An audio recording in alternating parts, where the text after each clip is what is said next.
नमस्कार। आज की इस चर्चा में हम एक ऐसी रहस्यमयी और अद्भुत कथा पर बात करने वाले हैं जो वाकई आपको सोचने पर मजबूर कर देगी। भारत में मंदिरों की कोई कमी नहीं है और हर मंदिर का अपना एक अलग इतिहास है। पर आज हम जिस देवता की बात कर रहे हैं, उनकी पूजा एक बेहद ही असामान्य रूप में होती है। एक ऐसी कहानी जो सदियों पुरानी तो है, पर आज भी लाखों लोगों की आस्था का सबसे बड़ा केंद्र है। आमतौर पर जब हम किसी मंदिर में जाते हैं तो वहां देवताओं की पूरी मूर्ति होती है, उनके हाथों में अस्त्र शस्त्र होते हैं। लेकिन यहाँ एक बड़ा ही चौंकाने वाला सवाल सामने आता है। आखिर हर साल लाखों लोग राजस्थान के एक छोटे से कस्बे में एक ऐसे देवता की पूजा करने क्यों जाते हैं जिनका कोई धड़ ही नहीं है, ना हाथ है ना कोई हथियार। वहां सिर्फ और सिर्फ एक शीश यानी सिर की पूजा होती है। ये अपने आप में कितना बड़ा विरोधाभास है ना। चलिए इसे थोड़ा और गहराई से समझते हैं। हारे का सहारा, बाबा श्याम हमारा। दरअसल ये सिर्फ एक नारा नहीं है, ये वो विश्वास है जिसने आज के दौर में इस प्राचीन देवता के प्रति ऐसी अटूट भक्ति को जन्म दिया है। इसका सीधा सा मतलब ये है कि जब जिंदगी में इंसान पूरी तरह टूट जाता है, हार मान लेता है, तब ये देवता उस हारे हुए इंसान का सहारा बनते हैं। और सच कहूं तो यही वो जज्बा है जो इन्हें आज के कलयुग में इतना प्रासंगिक बनाता है। 3 जादुई बाण। इस भक्ति के मूल में छिपी कथा को समझने के लिए हमें इतिहास के पन्नों को पलटते हुए महाभारत के उस विशाल और महाकाव्य युग में लौटना होगा। वहीं से इस हैरत अंगेज कहानी की शुरुआत होती है। ये कहानी है बर्बरिक की। हो सकता है आपने इनका नाम ज्यादा ना सुना हो, लेकिन इनका परिवार और वंशावली वाकई कमाल की थी। बर्बरिक कोई आम योद्धा नहीं थे, वो महाबली भीम के पोते थे। उनके पिता थे घटोत्कच, जो अपनी मायावी शक्तियों के लिए मशहूर थे, और माता थी अहिलावती। इस शक्तिशाली खून की वजह से बर्बरिक को न सिर्फ बेहिसाब शारीरिक ताकत मिली थी, बल्कि जन्म से ही कुछ रहस्यमयी और मायावी शक्तियां भी मिली हुई थीं।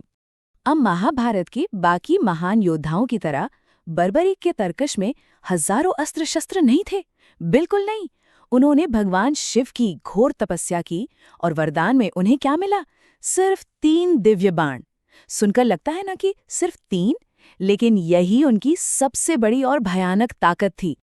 अब इन 3 तीरों में जो सबसे ज्यादा हैरान करने वाली बात है, वो ये कि इनकी अचूकता का कोई जवाब नहीं था।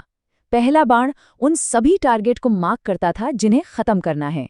दूसरा बाण उन्हें मार्क करता था जिन्हें बचाना है। और तीसरा बाण वो निकलकर पहले बाण द्वारा मार्क किए गए हर एक टारगेट को पल भर में नष्ट करके वापस तरकश में लौटाता था।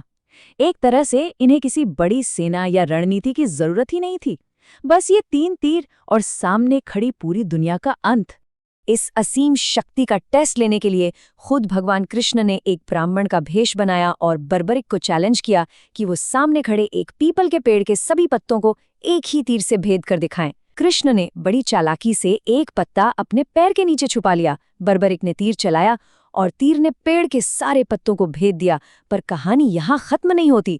वो तीर अचानक आकर कृष्ण के पैर के ऊपर हवा में मंडराने लगा, क्योंकि वो आखिरी पत्ता वहीं छुपा था।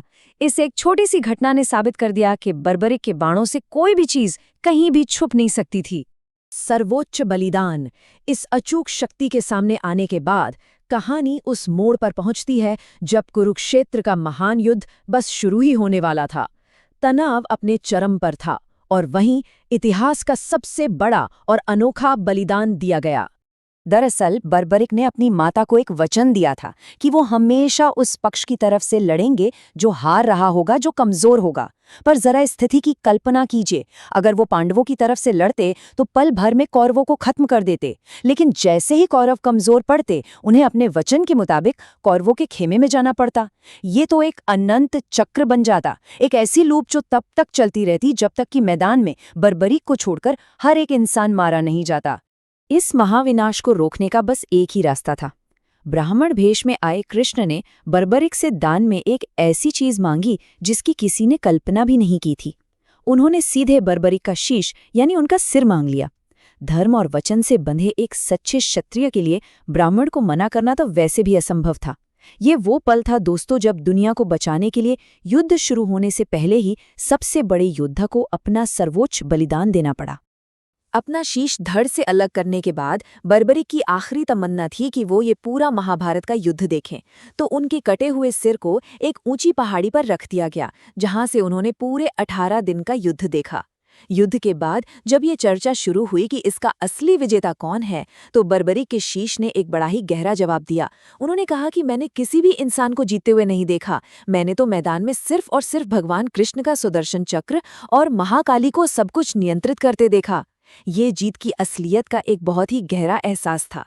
इस अद्भुत बलिदान और ऐसी निस्वार्थ भक्ति को देखकर भगवान कृष्ण ने बर्बरीक को अपना सबसे बड़ा वरदान दिया।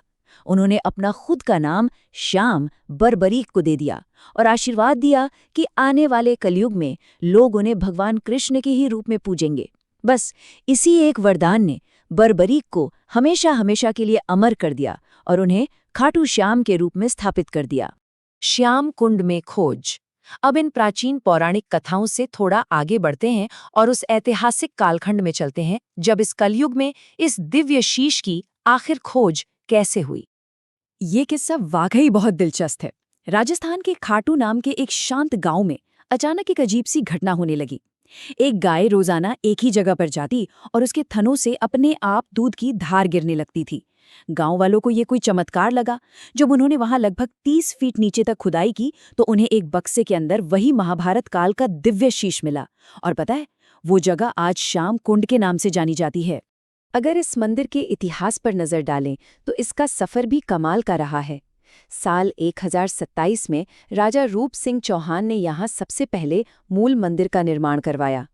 फिर 1720 में मारवाड़ के दीवान अभय सिंह ने इस ढांचे का जीर्णोद्धार किया और वही छोटा सा मंदिर आज इतना विशाल हो चुका है कि हर साल फाल्गुन मेले में यहाँ लाखों श्रद्धालुओं की भीड़ उमड़ती है। यहाँ एक चीज जो खासतौर पर ध्यान देने वाली है वो है इस मंदिर की शानदार वास्तुकला और इसका मजबूत अस्तित्व। ये पूरा मंदिर एकदम सफेद शुद्ध मकराना मार्बल से बना है। इसके ठीक पास ही एक बेहद खूबसूरत श्याम बगीचा है। इतिहास में जिक्र है कि औरंगजेब के सैनिकों ने एक बार इसके पास ही एक शिव मंदिर को नष्ट करने की कोशिश की थी, लेकिन जैसे ही उन्होंने शिवलिंग पर प्रहार किया उसमें से रक्त की धार बह निकली। उस खौफनाक दृश्य को देखकर सैनिक डरकर वहां से भाग खड़े हुए। ये घटना मंदिर की अटूट आस्था का प्रमाण है। आधुनिक भक्ति और चमत्कार। खैर, इस कथा को आज के दौर में देखते हैं। आखिर उस प्राचीन बलिदान का आज के आधुनिक इंसान के लिए क्या महत्व है और ये आस्था आज भी कैसे कायम है। आज के दौर में इस भक्ति का सबसे बड़ा प्रमाण है निशान यात्रा। क्या है ये रींगस से लेकर खाटू मंदिर तक की करीब 18 किलोमीटर लंबी एक बेहद कठिन पैदल यात्रा है। भक्त इस रास्ते को नंगे पैर पूरा करते हैं और अपने हाथों में एक पवित्र ध्वज लेकर चलते हैं जिसे निशान कहा जाता है। शारीरिक कष्ट उठाकर की जाने वाली ये यात्रा दिखाती है कि भगवान के प्रति उनका विश्वास कितना गहरा है। अब सवाल ये है कि लाखों लोग हर साल इस मंदिर की ओर खींचे चले क्यों आते हैं? जवाब है वहां होने वाले चमत्कार।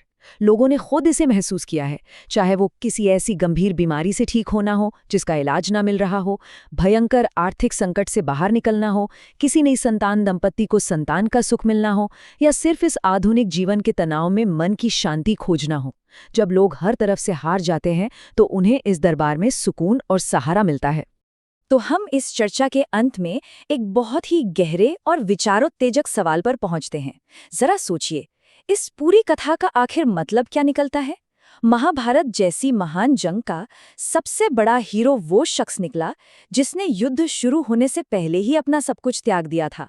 बर्बरिक की महानता इसमें नहीं थी कि उनके पास सबसे शक्तिशाली और खतरनाक अस्त्र थे, बल्कि इसमें थी कि उनके अंदर निस्वार्थ बलिदान की सच्ची भावना थी।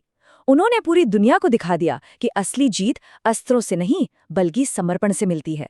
खाटू श्याम की ये कथा हम सबको ये सोचने पर मजबूर जरूर कर देती है कि शक्ति का आखिर सच्चा अर्थ क्या है। इस विशेष प्रस्तुति में मेरे साथ जुड़े रहने के लिए आपका बहुत बहुत धन्यवाद।